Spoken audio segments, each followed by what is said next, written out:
نحمده ونستعينه ونستغفره ونؤمن به ونتوكل عليه ونعوذ بالله من شرور أنفسنا ومن سيئات أعمالنا من يهده الله فلا مضل له ومن يضلله فلا هادي له ونشهد أن لا إله إلا الله وحده لا شريك له ونشهد أن سيدنا ونبينا ومولانا محمدا عبده ورسوله صلى الله تعالى على خير خلقه محمد وآله وأصحابه أجمعين أما بعد فأعوذ بالله من الشيطان الرجيم بسم الله الرحمن الرحيم أفرأيتم اللات والعزى ومناة الثالثة الأخرى ألكم الذكر وله الأنثى تلك إذا قسمة ضيزى إن هي إلا أسماء سميتموها صدق الله مولانا العظيم وصدق رسوله النبي الكريم ونحن على ذلك من الشاهدين والشاكرين والحمد لله رب العالمين.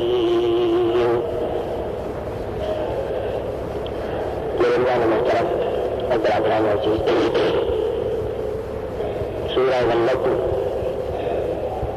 کی آیتیں ہیں جو گزشتہ جمعہ پیش کی گئی تھی، ان کے بارے میں یہ عرض کیا تھا کہ اس میں رسالت اور نبوت کا مضمون بیان کیا گیا ہے، اور آیتیں بھی کافی طویل اور لمبی ہیں۔ خلاصہ سب کا نبوت اور رسالت کا بیان ہے، اور اہم مضامین میں سے دوسرا مضمون ہے توحید کا، اور تیسرا مضمون ہے جزا اور سزا اور آخرت کا۔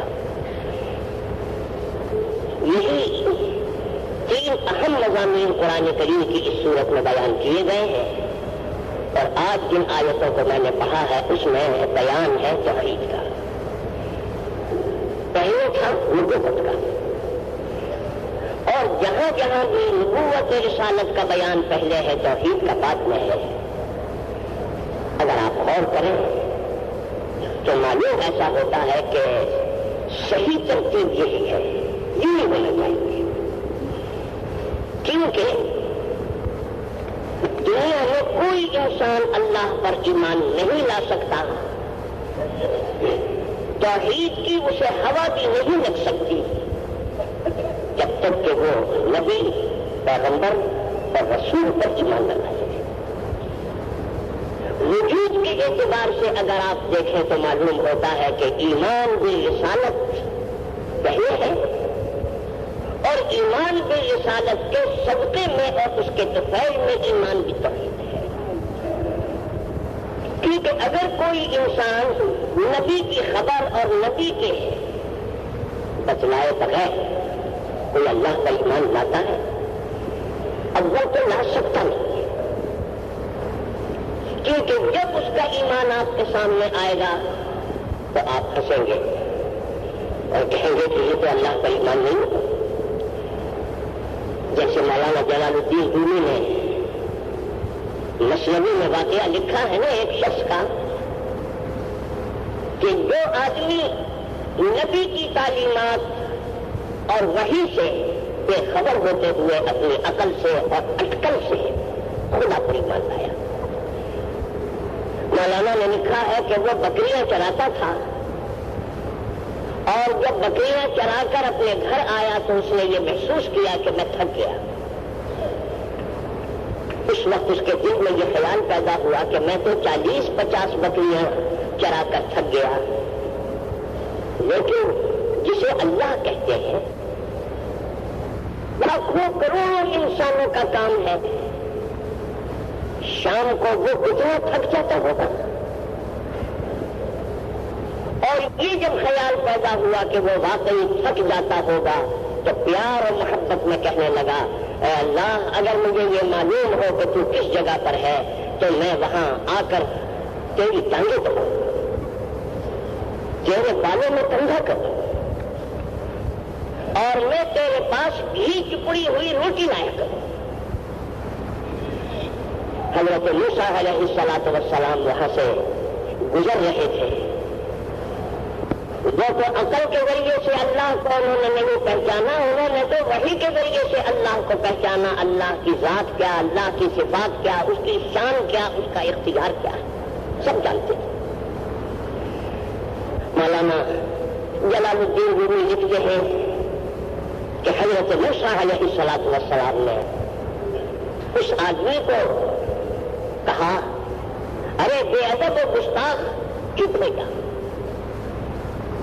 کہیں خدا کو تیرے ٹانگیں دبانے کی ضرورت ہے، کہیں اس کے بالوں میں کنگھا کیا جاتا ہے، یا اس کو گھی چپڑی ہوئی روٹی کی ضرورت ہے. حضرت موسیٰ علیہ السلام نے اس کو ڈانٹا اور فرمایا کہ اندر دہان خود برار، اے ظالم یہ جو تو بکواس کر رہا ہے تو اپنے منہ میں روئی دے دے اور خاموش ہو جا. تو وہ کانپ گیا اور وہ سمجھا کہ غالباً میں غلط بات کر رہا ہوں. مولانا جلال الدین رومی فرماتے ہیں یہ وہ شخص ہے کہ جو اپنی عقل سے خدا کو پہچاننا چاہتا تھا لیکن پہچان سکتا نہیں ہے جب تک کہ کوئی نبی اور کوئی پیغمبر اس کو خبر نہ دیتے. اس سے معلوم ہوا کہ ایمان کے وجود کے اعتبار سے اگر آپ دیکھیں تو نبوت اور رسالت پر ایمان لانا جو ہے یہ ہے پہلے، اور خدا پر ایمان لانا جو ہے یہ بعد میں. اس کو علماء نے لکھا ہے کہ یہ ترتیب وجودی ہے. ترتیب وجودی کو بھی سمجھیے کہ اس وقت 1:15 ہوئے اور ابھی تک میرے اور آپ کے دل میں ایمان موجود نہیں ہے. اب ہم ایمان لانا چاہتے ہیں. تو فرمایا کہ جب ایمان وجود میں آئے گا تو آپ غور کریں کیا سب سے پہلے آپ خدا پر ایمان پائیں گے؟ خدا کو تو جانتے ہی، اس کی صفات کی خبر ہی نہیں، اس کی شان اور اس کے مرتبے کا علم نہیں. ایمان میں وجود کے اعتبار سے سب سے پہلے نبی پر ایمان لائیں گے، اور جب نبی پر ایمان لائیں گے تو وہ یہ بتائے گا خدا کی شان کیا ہے، خدا کے صفات کیا ہیں، خدا پر کس طرح ایمان لایا جاتا ہے، کتاب اللہ پہ کس طرح ایمان لایا جاتا ہے، آخرت پر کس طریقے سے ایمان لایا جاتا ہے. معلوم ہوا کہ وجودی ترتیب کے لحاظ سے ایمان بالرسالت پہلے، اور ایک ترتیب وہ ترتیب ہے تعلیم تربیت کی ترتیب ہے. معاشرہ مسلمانوں کا ہے اور مسلمان اپنے بچوں کو دین کی تعلیم دینا چاہتا ہے تو کتابوں میں وہ پہلے توحید لکھے گا، بعد میں رسالت لکھے گا. جب کوئی آدمی کتاب لکھے گا، کوئی مدرس پڑھائے گا تو اس کے کوئی واعظ واعظ کہے گا. اس کا مطلب یہ ہے یہاں ایمان کے وجود میں آنے کا سوال نہیں ہے، ایمان تو پہلے سے وجود میں آیا ہوا ہے. اب ان مضامین کو سمجھانے کا اور اس کی تحریر کرنے کا سوال ہے. وہاں پر توحید پہلے، رسالت بعد میں ہے. یہ بات میں نے اس لیے عرض کی کہ کہیں کہیں قرآن کریم میں اللہ تعالیٰ نے توحید کو مقدم کیا ہے، رسالت کو مؤخر کیا ہے، اور کہیں رسالت کو پہلے بیان کیا، توحید کو بعد میں. اب حاصل یہ نکلے کہ نبی کے بارے میں آپ کو یہ معلوم ہو چکا ہے کہ ان کی ہر بات وحی پر مبنی ہے، ان سے زیادہ سچا کوئی نہیں، ان سے زیادہ محفوظ اور پکی بات کسی کی نہیں۔ جس نبی کی ہم نے ابھی ابھی آپ کو خبر دی ہے، ان هی الا وحی یوحی علمہ شدید القویٰ ذو مرہ، وہ نبی اور پیغمبر آپ کو ایک خدا کی بندگی اور پرستش کی تعلیم دیتا ہے۔ اس سے زیادہ سچی کوئی تعلیم ہو سکتی ہے؟ اس سے زیادہ یقینی اور مضبوط کوئی بات ہو سکتی ہے؟ جب نہیں ہو سکتی تو افسوس کا مقام ہے کہ اس کے باوجود بھی تم نے مختلف طریقے گمراہی کے نکال رکھے ہیں۔ کہیں پتھروں کے بتوں کو پوجتے، کہیں درختوں کی پرستش کرتے، کہیں جانوروں کی پرستش کرتے، کہیں جنات کی پرستش کرتے، کہیں فرشتوں کی پرستش کرتے، بلکہ ایک مشرک کے لیے اگر آپ دیکھیں تو یہ معلوم ہوتا ہے کہ یہ عجب بدقسمت ہے کہ پیدا کرنے والے کو چھوڑ کر جتنی مخلوقات ہیں ان سب کو اس نے معبود بنا لیا ہے، مگر خالق کو معبود نہیں بنایا۔ بہت سے لوگ درختوں کی پرستش کرتے ہیں، جیسے آپ نے دیکھا ہوگا پیپل کا درخت ہے، بڑا مقدس سمجھا جاتا ہے۔ جانوروں میں گائے کی پرستش ہوتی ہے، ملائکہ اور فرشتوں کی پرستش ہوتی ہے، جنات کی پرستش ہوتی ہے، اور اسی طریقے سے لکڑی کے اور پتھروں کے بتوں کو تراش کر ان ہی الا اسماء سمیتموہا، اور بعضوں تو ایسی چیزوں کی پرستش آپ کرتے ہیں جو اس کا مصداق نہیں ہے، نام رکھ دیا ہے۔ یہ کیا بات ہے؟ جب سن 54 میں علماء کا ایک وقت لے کر ہم چین گئے تھے تو وہاں یہ دیکھا کہ ایک جانور شیر کی طرح پر بڑا مقدس سمجھا جاتا ہے، جس کی 8 ٹانگیں بنائی گئی، اور عام طور سے چائنا میں یہ سمجھا جاتا ہے کہ یہ جانور بڑا ہی عجیب و غریب اور بڑا مقدس ہے۔ لیکن جب ہم نے سوال کیا کہ میں نے کہا کہ کیا یہ جانور کہیں موجود ہے، وہ جانور نہیں ہے، خیالی ہے، یعنی اس جانور کا وجود نہیں ہے کہ جس کی 8 ٹانگیں ہوں، مگر ذہنوں نے ایک شکل تجویز کی اور اس شکل کو بنایا اور اس کو مقدس سمجھ لیا۔ حقیقت اس کی وجود نہیں۔ ان ہی الا اسماء سمیتموہا کا ترجمہ یہی ہے کہ کچھ حقیقت نہیں ہے، صرف تم نے ان کے نام تجویز کیے ہوئے ہیں، نام رکھے ہوئے ہیں، اور اس کا خارج میں کہیں وجود بھی نہیں ہے۔ ایسی چیزوں کو تم نے معبود اور قابل پرستش اور قابل بندگی بنایا ہوا ہے۔ فرمایا کہ افرأیتم اللات والعزی ومناۃ الثالثۃ الاخری الکم الذکر وله الانثی تلک اذا قسمۃ ضیزی ان ہی الا اسماء سمیتموہا۔ سب سے پہلے فرمایا لات، عزا، منات، یہ بت ہیں، اور ایسے بت ہیں کہ ایک ہی نام کے بہت سے مقامات اور بہت سی جگہوں پر پائے جاتے تھے۔ جیسے بدھا کے نام کا کسی نے بت بنایا، مشرق میں بھی ہے، مغرب میں بھی ہے، جنوب میں بھی ہے، شمال میں بھی ہے۔ اسی طرح بعضوں نے کہا کہ یہ طائف میں بھی ہے، مدینے سے قریب میں، اور دوسرے قبیلوں میں اور دوسرے علاقوں میں بھی ہیں۔ لات، عزا، منات، یہ بت کہلاتے تھے، اور ان کے بارے میں ان کا یہ عقیدہ تھا کہ یہ ہماری حاجتیں پوری کرتے ہیں، یہ ہماری خواہشات پوری کرتے ہیں، اور یہ ہم کو خدا سے قریب کرنے والے، یہ جو میں نے کہا کہ خدا سے قریب کرنے والے ہیں، اس لیے کہا کہ مشرک خدا کو مانتے تھے، خدا کو نہ ماننے والا جو ہے وہ جہلیہ کہلاتا ہے۔ مشرک خدا کا منکر ہوتے ہیں۔ یہ اور بات ہے کہ آپ یہ کہیں کہ ارے صاحب جب خدا کو خدا کے طریقے سے نہیں مانا تو وہ تو انکار کرنا ہے، وہ بات دوسری ہے۔ لیکن خدا کے وجود کو مانتے تھے کہ ایک ذات، ایک ہستی ہے جس کو اللہ کہتے ہیں۔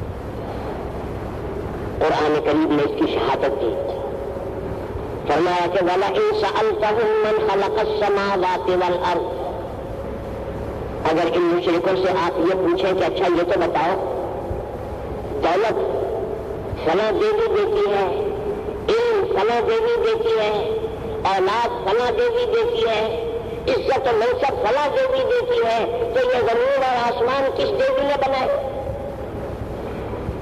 وَلَئِن سَأَلْتَهُم مَّنْ خَلَقَ السَّمَاوَاتِ وَالْأَرْضَ، کس نے پیدا کیے زمین و آسمان؟ قرآن کریم نے کہا تو مشرک جواب دیں گے کیا؟ وَلَئِن سَأَلْتَهُم مَّنْ خَلَقَ السَّمَاوَاتِ وَالْأَرْضَ لَيَقُولُنَّ اللَّهُ، وہ کہیں گے کہ زمین اور آسمان کسی کو بھی نہیں بنائے، کسی کچھ نے نہیں بنائے، وہ اللہ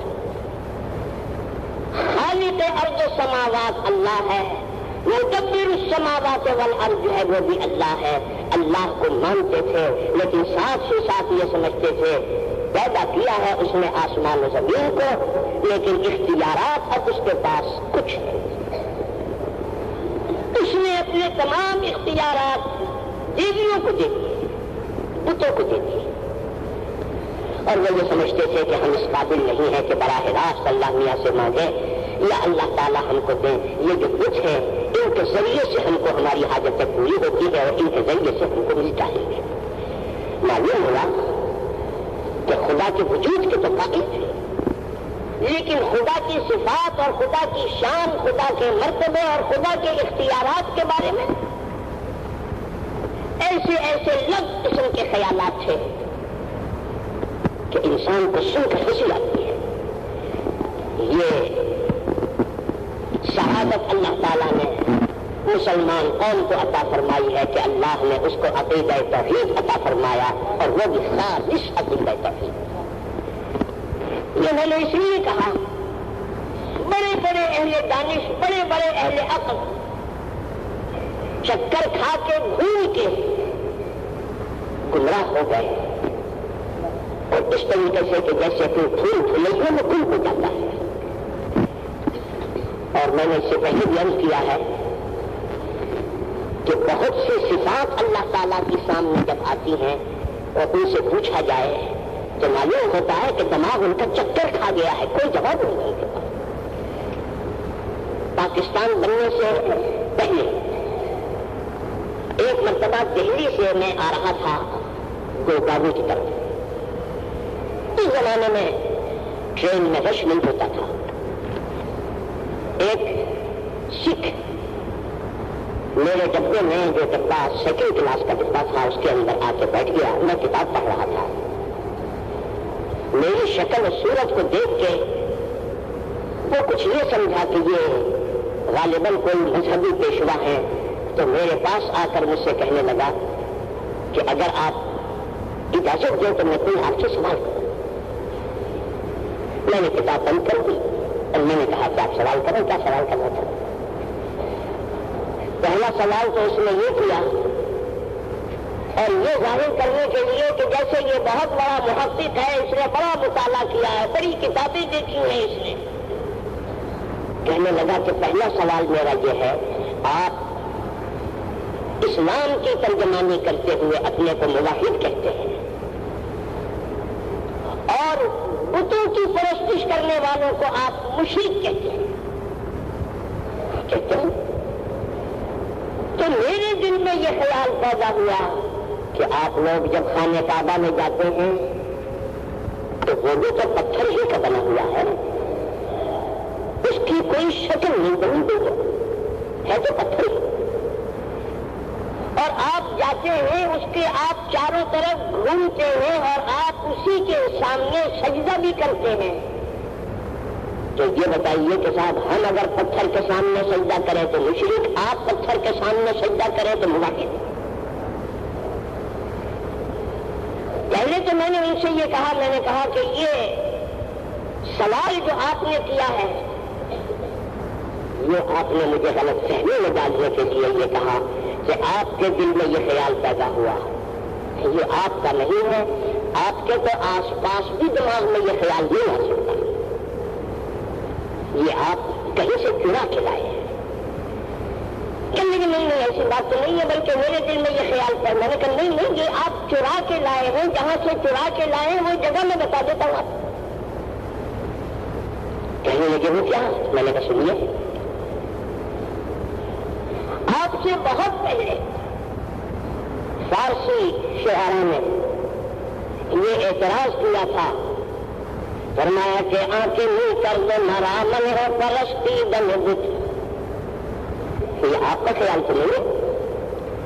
آنکھیں منہ کر دے مرا من ہے پرستی بن بت، در حرم رفتہ طواف در و دیوار چکن۔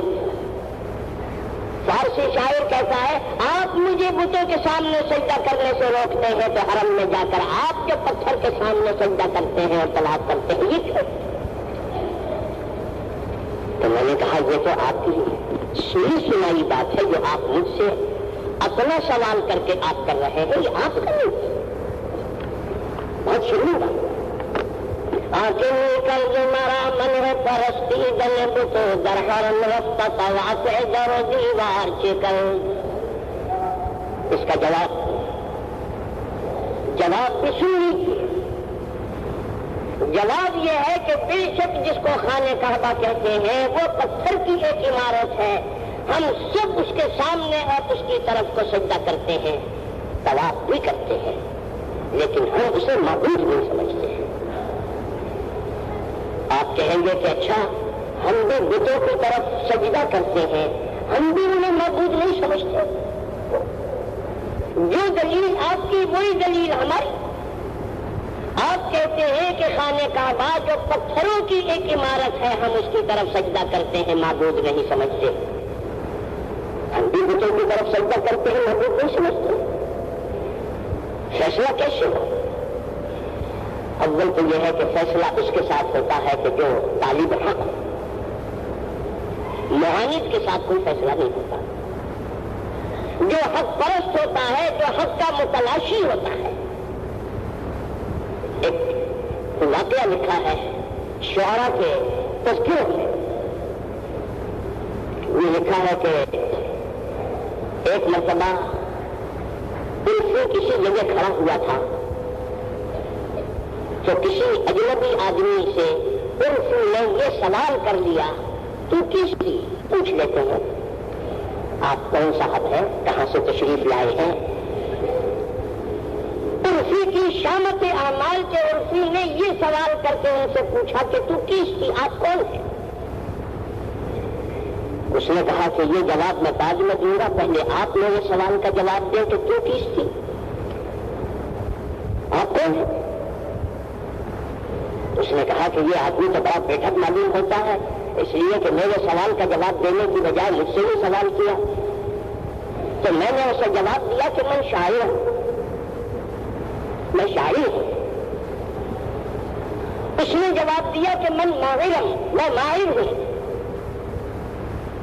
یہ لفظ تو کبھی سنا نہیں تھا، شاعر تو سنتے تھے، ماہر کون ہوتا ہے؟ اس نے کہا ماہر کرامی گوئے، ماہر کسے کہتے ہیں؟ کہنے کہ میں بات میں بتاؤں گا، پہلے تو بتا شاعر کرامی گوئے۔ اس نے کہا کہ شاعر آرا گوئن کہ شعر گوئن، شاعر اسے کہتے ہیں کہ جو شعر کہے۔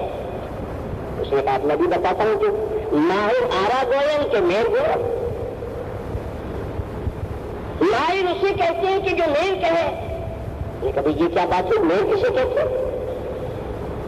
انہوں نے کہا کہ میر کیا ہے؟ اس نے کہا شعر کیا ہے؟ اس نے کہا کہ شعر یہ ہے کہ رفتار کے شرمندہ کو لگ کب کے دریرا، سنو شعر یہ ہے رفتار کے شرمندہ کو لگ کب کے دریرا۔ اس نے کہا میں سناتا ہوں، مفتار کے مرمندہ کو لگ مب کے مریرا۔ لا حول ولا قوت۔ عرفی نے کہا اچھا بھائی سلام میرا پیچھا چھوڑ، میں نے غلطی کی جو تجھ سے سوال کیا، غلط۔ جو بات آپ کہیں گے وہی ہم کہیں گے۔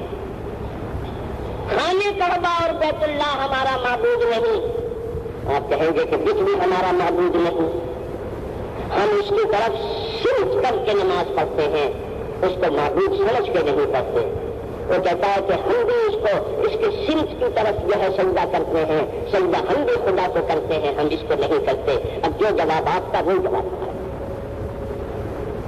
حضرت مولانا تھانوی رحمۃ اللہ علیہ نے فرمایا کہ فیصلہ کن بات یہ ہے، ہم کہتے ہیں کہ ہم بیت اللہ کو معبود نہیں سمجھتے، آپ کہتے ہیں کہ آپ بھی معبود نہیں سمجھتے۔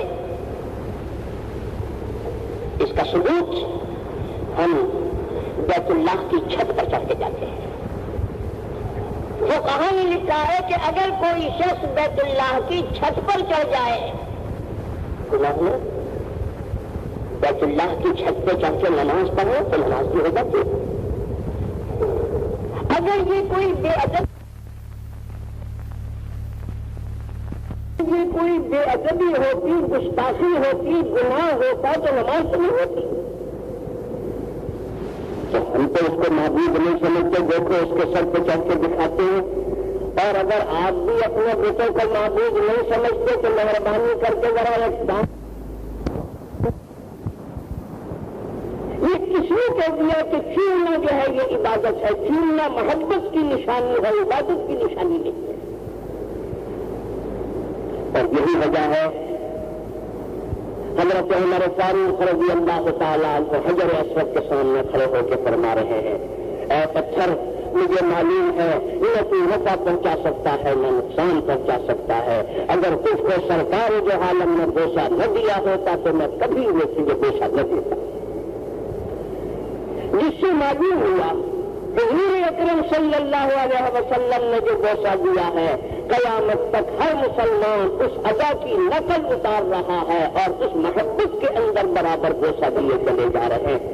اس میں یہ تصور نہیں ہے کہ یہ کوئی معبود ہے، تو وہ شرمندہ ہوا۔ میں نے کہا آپ سے یہ بات آپ کو معلوم ہو گئی کہ یہ آپ کا اعتراض نہیں تھا، اور آج کل کے نوجوان بھی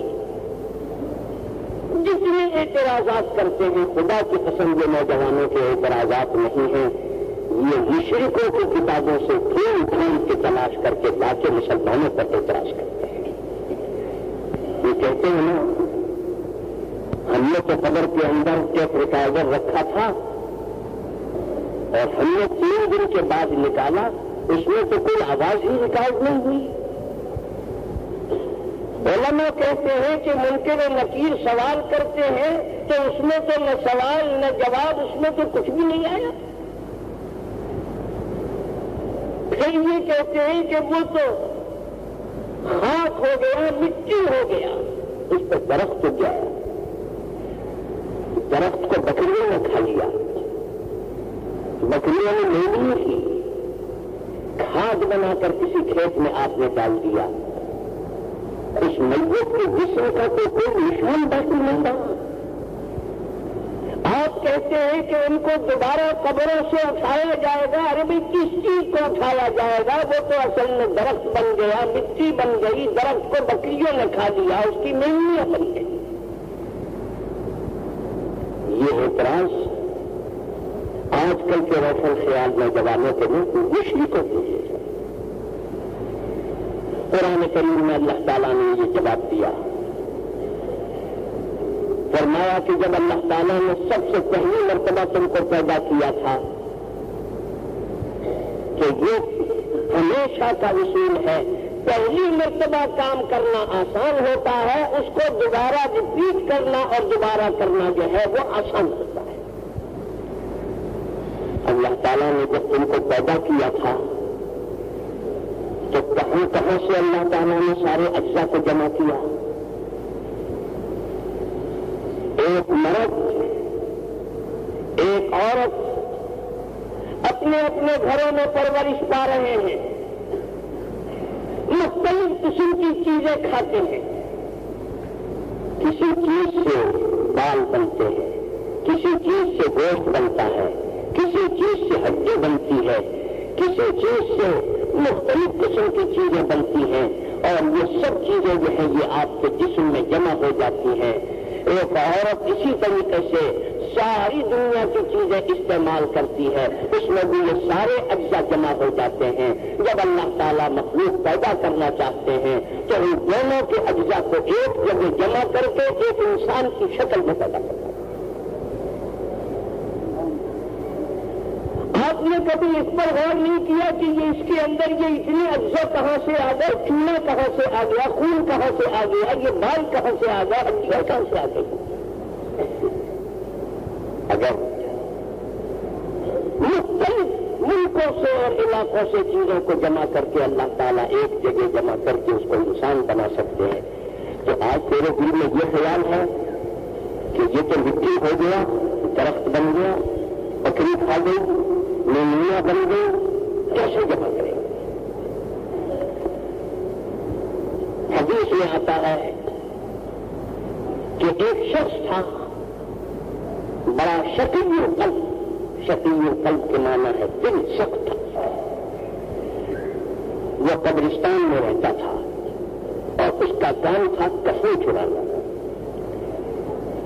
جب کوئی مردہ دفن کیا جاتا تھا تو تھوڑی دیر کے بعد وہ تازہ تازہ کفن نکال کے کپڑا رکھتا تھا۔ ایک دن میں 4، 5، 6 مردے آ گئے، کپڑا اتنا جمع ہو گیا، اور مہینے میں کتنی تعداد ہوتی ہے، ان تمام کپڑوں کو فروخت کرتا تھا، بیچتا تھا، اور یہ بہت بڑا دولت مند ہو گیا۔ میں نہیں کہہ رہا ہوں، یہ حضور اکرم صلی اللہ علیہ وسلم ارشاد فرماتے ہیں۔ یہ شخص کفن چور تھا، بڑا دولت مند ہو گیا، اس کی اولاد بہت بڑی مالدار ہو گئی۔ جب مرنے کا وقت قریب آیا تو اس نے اپنی اولاد کو بلایا اور بلا کر یہ کہا کہ تم سچ سچ بتانا، میں تمہارے لیے کیسا باپ تھا؟ اس زمانے میں بہترین بات وہ ہے، چاہے ڈاکہ ڈال کے لائے، چوری کر کے لائے، رشوت سے لائے، ہمیں عیش کرائے، بہترین بات وہ ہے، بہترین شوہر وہ ہے۔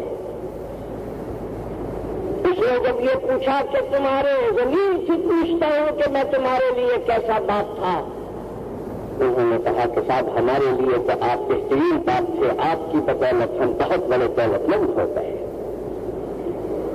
میرا احسان مانتے ہو؟ جی میں ایک اپنے دل کی بات کہتا ہوں، وصیت کرتا ہوں، اس وصیت پر عمل کرنا، اور وہ یہ ہے کہ جس وقت میرا دم نکل جائے دیر نہ کروں، فوراً میری لاش پر مٹی کا تیل چھڑک دینا اور چھڑک کر اس میں آگ لگا دینا، اور آگ اس طریقے کو لگانا کہ کوئی ریزہ، کوئی ہڈی باقی نہ رہے، اور جب میری لاش راکھ بن جائے تو اس راکھ کو آدھا حصہ راکھ کا لے کے تیز ہواؤں میں جنگل میں اڑا دینا، اور آدھا حصہ لے جا کر اس کا سمندر کے پانی میں بہا دینا۔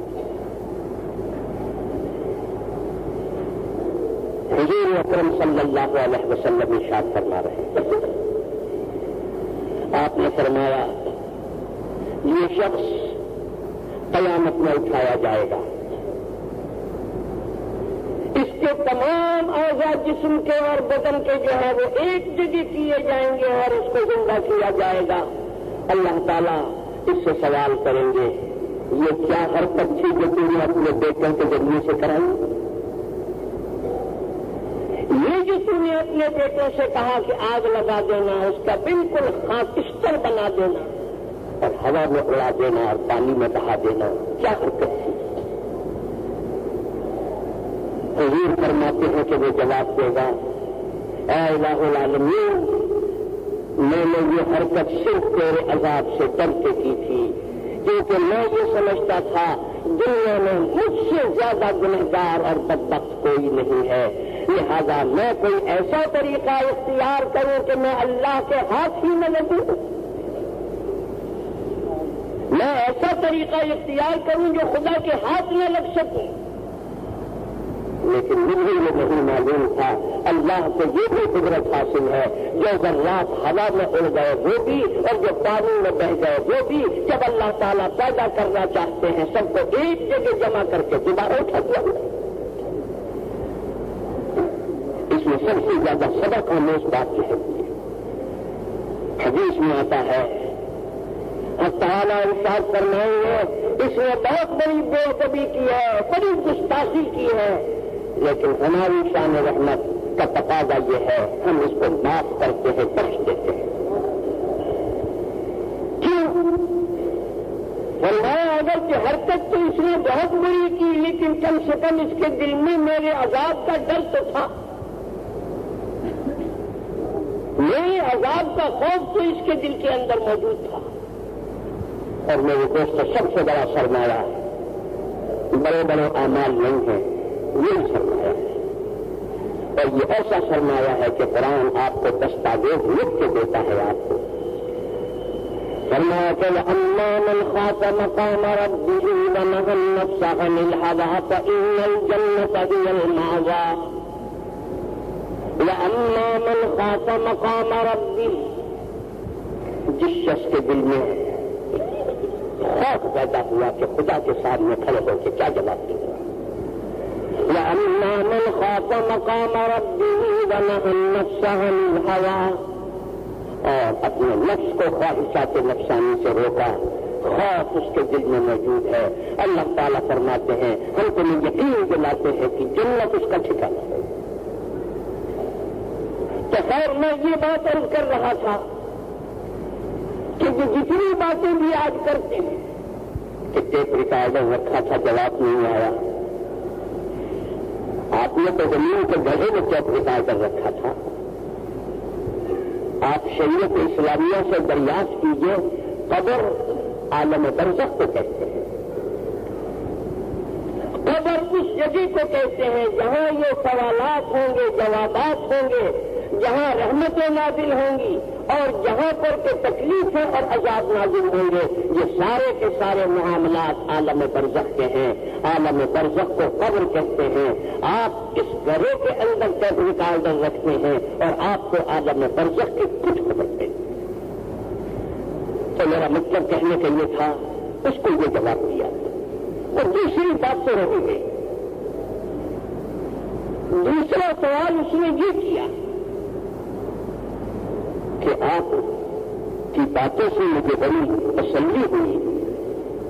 آپ ذرا سا یہ بھی مجھے جواب دیں کہ آپ یہ کہتے ہیں کہ اللہ کی مرضی کے بغیر تو پتا بھی نہیں دکھتا. جب اللہ کی مرضی کے بغیر پتا بھی نہیں ہلتا ہے تو پھر انسان جو کچھ کرتا ہے اس کو سبق نہیں دی جاتی ہے. وہ اگر میں نے شراب پی اگر میں نے قتل کیا اگر میں نے چوری کی یہ تو میں نے سب کو سب اللہ کی مرضی سے کیا. جب اللہ کی مرضی سے کیا تو چوری کی سزا کیوں شراب کی سزا کیوں اور قتل کی سزا کیوں. تو میں نے اس سے یہ بات کہی. میں نے کہا میں آپ کو اس کا جواب دے دیتا مگر میں جان بوجھ کے جواب نہیں دیتا. کیوں؟ میں اس لیے جواب نہیں دیتا کہ یہ اس جواب کی ذمہ داری صرف میری نہیں ہے. میں مسلمان ہوں صرف اسلام کی ذمہ داری ہو. دنیا میں جتنے مذاہب دنیا میں موجود ہیں اور وہ خدا کو مانتے ہیں چاہے وہ مشرک ہو چاہے وہ سکھ ہو چاہے یہودی ہو چاہے نصرانی ہو چاہے اسلام ہو. جتنے مذاہب خدا کے وجود کو مانتے ہیں ان سب مذاہب کی یہ ذمہ داری ہے کہ وہ اس کا جواب دے. تنہا ہماری ذمہ داری تو نہیں ہے. وہ بہت چکر ہے. میں نے کہا کہ جیسے آپ کہتے ہیں نا کہ یہ انٹرنیشنل بات ہے ساری دنیا کی ممالک سے اس کا تعلق ہے. دنیا کے سارے مذاہب سے یہ بین المذاہب مسئلہ ہے. ہم آپ سے پوچھنا چاہتے ہیں کہ آپ جواب دیں. ہم بات میں جواب دیں لیکن ہم یہ دیکھنا چاہتے ہیں آپ کتنے پانی میں ہیں, آپ پیچھے جواب دیں. اس کی وجہ یہ ہے, یہ سوال جو آپ نے کیا ہے ہر مذہب ملت کے اوپر یہ سوال عائد ہوتا ہے, تنہا اسلام پر نہیں.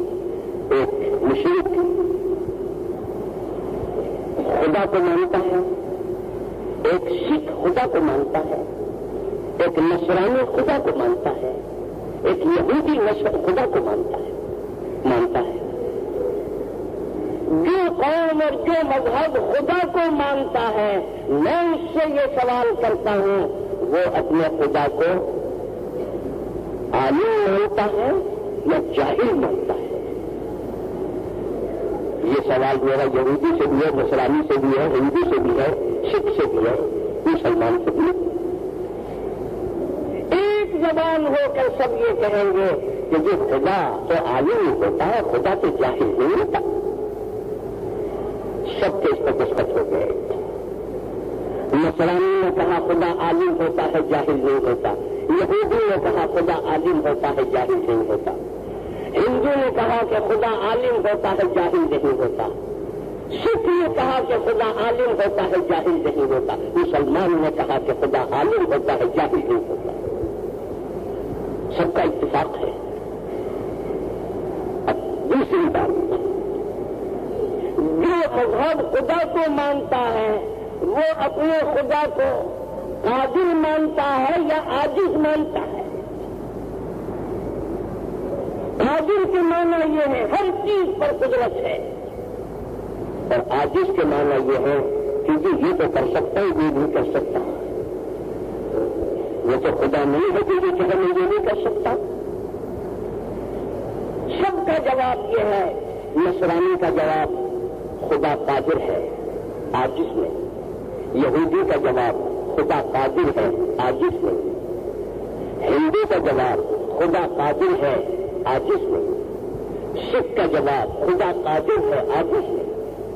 مسلمان کا جواب خدا قادر ہے, عاجز میں. اس پر بھی اتفاق ہوتے ہیں. اب سوال یہ پیدا ہوتا ہے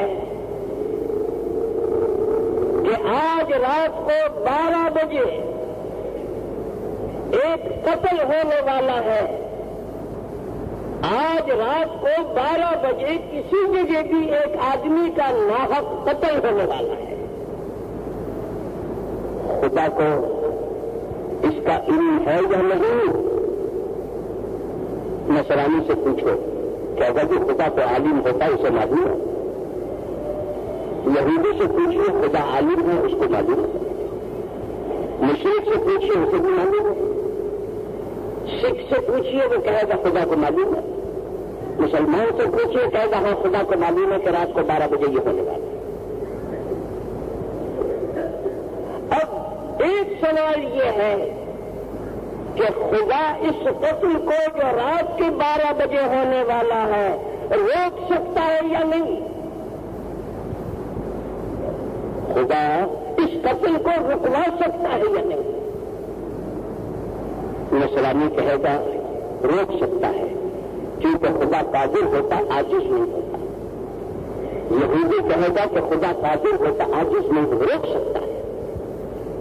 مشرک کہے گا کہ خدا قادر ہوتا ہے, روک سکتا ہے. سکھ کہے گا کہ خدا قادر ہوتا ہے, روک سکتا ہے. مسلمان کہے گا کہ خدا قادر ہے, عاجز نہیں ہے, خدا چاہے تو روک دے. سب متفق ہے.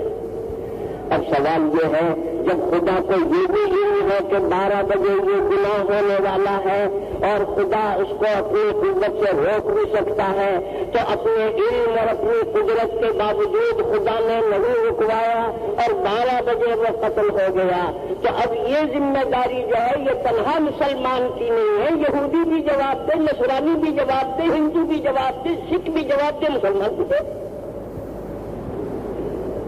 اس کو کہتے ہیں تقدیر کا مسئلہ. تو تقدیر کا مسئلہ تنہا مسلمان کا نہیں ہے. اب ہم سکھ سے پوچھتے ہیں خدا کو تو یہ بات معلوم تھی کہ یہ شراب پینے والا ہے,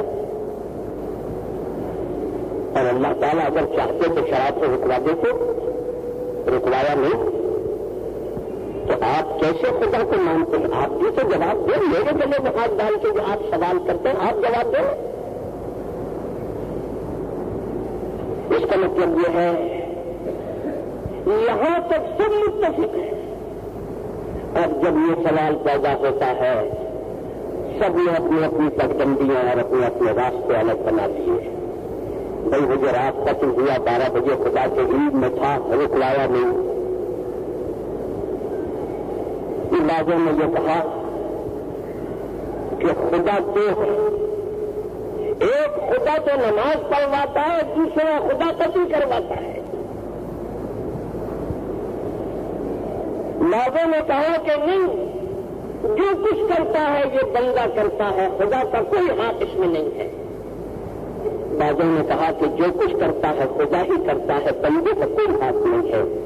کوئی جبریہ پیدا ہو گیا، کوئی قدریہ پیدا ہو گیا، اور کوئی جزداں اور احرمن پیدا ہو گیا، وہ دو خداؤں کو ماننے لگے۔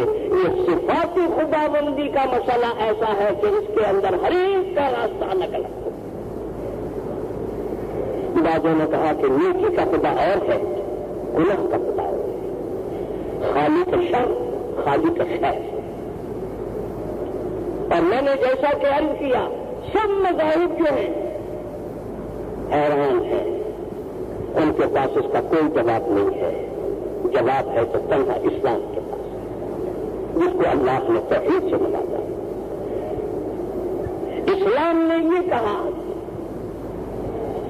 کہ ہمارے اللہ کو علم بھی ہے، قدرت بھی ہے، لیکن یہ جگہ امتحان کی جگہ ہے۔ یہاں پر اللہ تعالیٰ نے انسانوں کو اختیار دیا ہے، اگر اختیار نہ دیا ہوتا تو پھر انسان کی حیثیت ایسی ہوتی جیسے دیوار تھی۔ دیوار نے کبھی کسی کو گالی نہیں دی، آپ میں سے کسی نے تو گالی دی ہوگی، آپ نے اگر گناہ کیا دیوار نے نہیں کیا تو آپ سے زیادہ ثواب آخرت میں دیوار کو ملے گا؟ نہیں ملے گا۔ کیوں؟ اس لیے نہیں ملے گا کہ یہ دیوار اگر چاہتی بھی کسی کو گالی دینا تو گالی دے بھی نہیں سکتی تھی، یہ تو اختیار بھی نہیں ہے اس کے پاس۔ اگر کوئی مادر ذات نہ پینا یہ کہے کہ میں بڑا پارسا ہوں، بڑا متقی ہوں، میں نے آج تک کسی نامحرم کو نظر نہیں ڈالی، جی ماشاءاللہ بڑے متقی پرہیزگار ہیں، لیکن یہ تو بتا دیجیے کہ اگر آپ ڈالنا چاہتے تو ڈال سکتے تھے؟ آپ کے پاس تو نظر ہی نہیں تھی تو ڈالنا چاہتے تو ڈال کر سکتے تھے؟ یہ کوئی کمال نہیں ہے۔ کمال وہ ہے جس کو اللہ نے دیکھنے کے لیے نظریں دی ہیں، اور جب اس کے سامنے نامحرم آتا ہے تو وہ اس لیے نظروں کو ہٹا لیتا ہے کہ حکم ہے سرکار دو عالم صلی اللہ علیہ وسلم نظر نیچے کر دیتا ہے۔ یہ نیکی ہے، یہ سارے ثواب ہے، مجبوری کا نام ثواب نہیں۔ اللہ تعالیٰ نے دنیا میں انسان کو ارادے کا اختیار دیا ہے، ارادے کا اختیار دیا ہے، عمل کا وجود عطا کرنا یہ بندے کو اختیار ہو گئے۔ آپ نے دینا خدا کے اختیار ہے۔ ایک شخص قتل کا ارادہ کر سکتا ہے، قتل کو وجود دینا اللہ کے اختیار ہے۔ جتنے بھی اعمال ہیں اچھے یا برے، سب اعمال کو وجود دینا اللہ کے اختیار میں ہے۔ ارادہ کرنا نہ کرنا اس کا اختیار اللہ نے بندوں کو دیا ہے۔ اس کا مطلب یہ ہے آپ نیکی کا ارادہ کرتے ہیں، اللہ نیکی کو وجود دے دیتا ہے۔ آپ گناہ کا ارادہ کرتے ہیں، اللہ گناہ کو وجود دے دیتا ہے۔ وجود دینا گناہ نہیں ہے۔ اسی لیے علماء نے لکھا ہے کہ آپ یہ تو کر سکتے ہیں کہ اللہ ہر خیر اور شر کا خالق ہے، بے شک کہہ سکتے ہیں، لیکن اللہ تعالیٰ کو یہ نہیں کہہ سکتے کہ اللہ تعالیٰ شراب کا خالق ہے، اللہ تعالیٰ خنزیر کا خالق ہے، یہ نہیں کہنا چاہیے۔ کیوں؟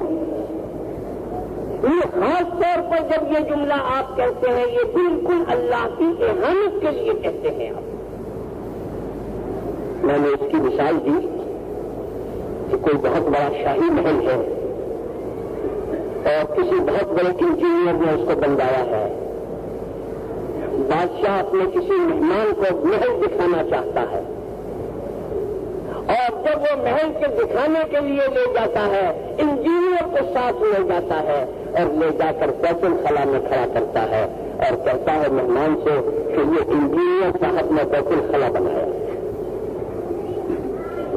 وہ کہے گا کہ آپ کا مقصد تو میری توہین کرنا ہے. میں نے تو تنہا بیت الخلا نہیں بنایا, میں نے تو سارا محل بنایا ہے. اگر آپ میرا یہ تعارف کراتے کہ یہ سارا محل میں بیت الخلا کے میں نے بنایا ہے تو یہ میرا کمال تھا. لیکن اگر آپ صرف یہ کہیں کہ یہ بیت الخلا بنانے والے ہیں یہ توہین ہے. تو اس کا مطلب یہ ہے جب بندہ کسی نیکی کا ارادہ کرتا ہے اللہ تعالیٰ اس کو وجود دے دیتے ہیں. جب کوئی گناہ کا ارادہ کرتا ہے اللہ تعالیٰ وجود دے دیتے ہیں. اور نبیوں کے ذریعے سے اللہ تعالیٰ نے اعلان کر دیا ہے اے انسانوں ارادہ نیکی کا کرنا. نیکی کسے کہتے ہیں ہم نے نبیوں کے ذریعے سے تمہیں بتا دیا ہے. گناہ کا ارادہ نہ کرنا گناہ کسے کہتے ہیں پیغمبروں کے ذریعے سے ہم نے تمہیں بتا دیا ہے کہ یہ گناہ ہے اس کا ارادہ نہ کرنا. خیر تو مطلب میں نے کہنے کا یہ تھا کہ اسی طریقے سے تمام کے تمام مذاہب جو ہے وہ خدا کی شان میں ایسے گستاخ بے ادب گمراہ بنتا ہے. کسی نے خدائی تقسیم کی ہے, کسی نے خدا کے صفات کو الگ الگ کر دیا ہے. لیکن یہ دین توحید خالصتاً اللہ تعالیٰ نے سرکار دو عالم صلی اللہ علیہ وسلم کے طفیل میں ہم کو عطا فرمایا ہے اور یہ اللہ کا بہت بڑا انعام ہے. تو خیر میں یہ بات عرض کر رہا تھا کہ کوئی ملائکہ کی پرستش کرتا ہے, درختوں کی کرتا ہے, بتوں کی کرتا ہے, لات عزا اور منات.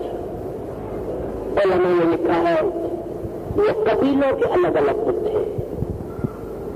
کچھ بت ایسے تھے کہ قریش ان کی پرستش کرتے تھے, کچھ بت ایسے تھے کہ طائف والے پرستش کرتے تھے, کچھ ایسے تھے جو اوس اور خزرج کے قبیلے ان کی پرستش کرتے تھے.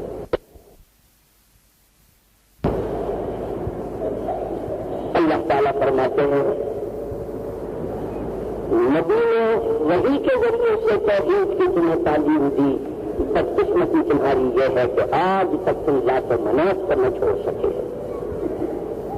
الکم الذکر ولہ الانثی. اور غضب کی بات یہ ہے تم نے فرشتوں کو یہ کہا کہ یہ خدا کی بیٹیاں ہیں. اور بیٹیاں کس وجہ سے کہا؟ بیٹیوں سے نفرت کرتے تھے. انہوں نے کہا کہ اچھا اگر خدا کے حصے میں بیٹیاں ہیں اور بیٹے تمہارے حصے میں ہیں تو نعوذ باللہ یہ تقسیم تو تم نے خدا کے حق میں تو عجیب ہی قسم کی تقسیم کی ہے. تمہارے حصے میں بیٹے آئے, خدا کے حصے میں بیٹیاں آئے. فرمایا کہ الکم الذکر ولہ الانثی تلک اذا قسمۃ ضیزی ان هی الا اسماء سمیتموها. ان کی کوئی حقیقت نہیں ہے, نہ یہ معبود ہے, نہ ان کے اندر کوئی اختیار ہے. یہ صرف من گھڑت باتیں ہیں اور تم نے ان کے نام تجویز کر لیے ہیں. میں نے جیسا کہ ابھی مثال سے کہا برما وغیرہ میں اور دوسری جگہ آپ کو سفر کریں گے آپ کو وہ 8 پاؤں کا جانور ملے گا. لیکن اگر پوچھیے کہ بھائی یہ 8 پاؤں کا جانور کہیں دنیا میں ہے چلیے نہیں خیالی ہے. آپ جن کی پرستش کر رہے ہیں وہ صرف خیالی ہیں اور اس کی کوئی حقیقت نہیں ہے. فرمایا نبی کا ارشاد ہے اس کے قول پر یقین کرو, وہ ہر قسم کی غلطی سے پاک ہیں اور ان کے قول کے مطابق اللہ کی توحید کے اوپر ایمان لاؤ. اور اللہ کی توحید پر ایمان لانے سے تمہاری یکجہتی بھی ہوگی, عزت بھی ہوگی, در در کی ٹھوکروں سے بھی تم بچ جاؤ گے. بہرحال یہی توحید کا بیان تھا. دعا کیجیے کہ اللہ ہمیں اور آپ کو سب کو عمل کی توفیق عطا فرمائے.